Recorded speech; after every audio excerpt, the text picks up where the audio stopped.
el contrari de l'oblit no és la memòria. Això deien els clàssics grecs. El contrari de l'oblit és la veritat. La veritat de la memòria, en la memòria de la veritat, que deia el poeta argentí Juan Gelmin. Hem de dir la veritat, repetir-la, perquè del contrari el feixisme s'aprofita del pas del temps, de la mort dels testimonis, de les víctimes, dels documents, i a la fi sembla que personatges com Hitler o Franco són irreals, han sigut personatges de ficció i es perd, a més, la seva realitat criminal, perversa, genocida.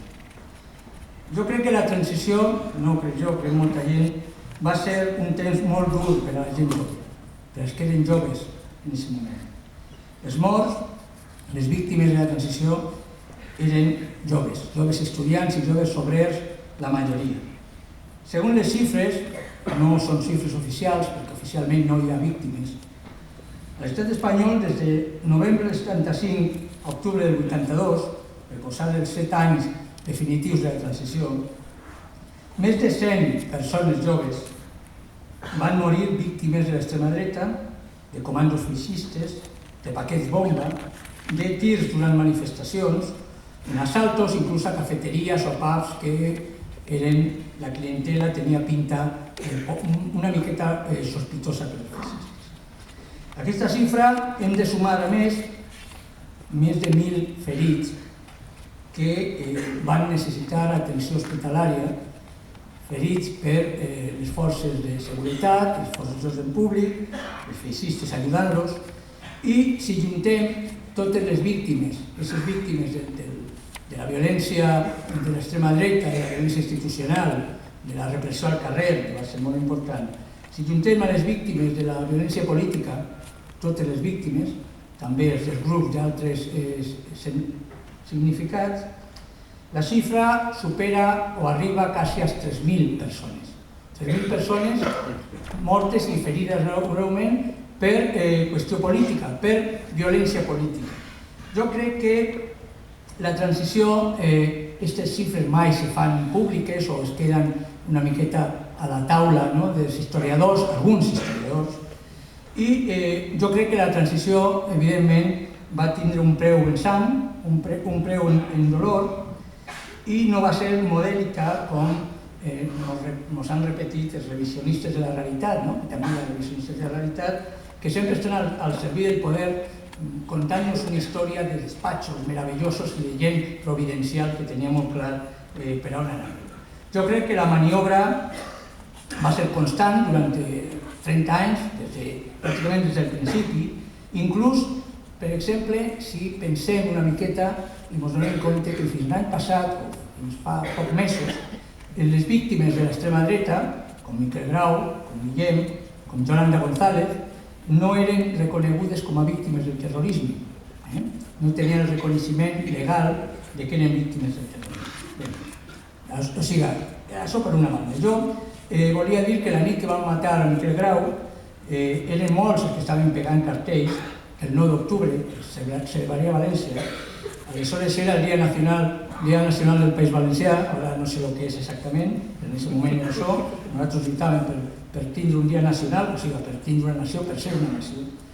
I la veritat és que qualsevol de nosaltres podia haver sigut la víctima, va ser la casualitat. Nosaltres estàvem pegant cartells en Alacant i la gent que va tindre mala sort de tindre la plaça dels Estels, tindre que trobar-se en el demencial de Panedo Sandoval, que per cert és procurador de València, us interessarà molt, qualsevol podien haver sigut víctimes. Nosaltres en Alacant, en aquesta època, estem parlant de fa 31 anys, o sigui, nosaltres teníem 18 anys o per ahí, vam fer una revista de joventuts socialistes d'Alacant, que ara eren joventuts socialistes, i vam fer una revista que es deia Nosaltres, on parlaven de la mort de Miquel Grau i on demanaven, d'alguna manera, la solució. Nosaltres, després de l'assassinat, vam escriure un paper que deia, ho diré en castellà, però ho tinc en castellà, perquè la revista en aquesta època no era per a... no anaven a escola. No dejemos que este criminal acto quede impune. Las Juventudes Socialistas exigimos el castigo de Miguel Ángel Panadero Sandoval, autor del crimen, el control de las investigaciones a través de los partidos, sindicatos y organizaciones juveniles, obreras y democráticas, la publicación constante de las investigaciones para conocimiento de todos los ciudadanos, la detención y procesamiento de todos los implicados y responsables en los atentados fascistas cometidos, el desarme i desarticulació immediata de les bandes fascistes. Això era una de les coses que demanaven, realment no van fer-nos molt de cas, però en fi, estaven, i en una pàgina editorial, clar, els que van fer aquesta revista van durar molt poquet, però van fer un editorial i van dir lo següent, és un paràgraf només, tinc que llegir-lo així perquè ja no estic pelando. Del fascismo no nos va a salvar Suárez y su gobierno, y mucho menos la reencarnación más fiel del dictador, el especialista en abordajes públicos y en desórdenes, el superviviente del terror legal, el señor Martín Villa.